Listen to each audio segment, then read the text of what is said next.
Did you catch that? Our latest environment sentiment data shows a remarkable spike, with a sentiment score of plus 0.85 and a momentum of plus 0.64. This isn't just noise, it's 25% above the historical baseline.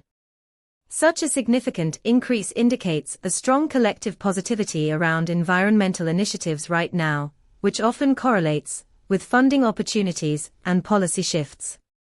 The API returns detailed insights, including 20 semantic clusters, that help you understand the nuances of public sentiment.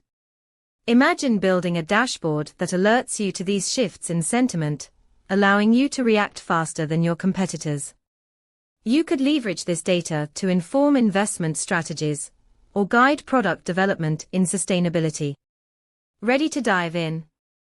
Check out our documentation at pulsebit.lojenterprise.com/docs.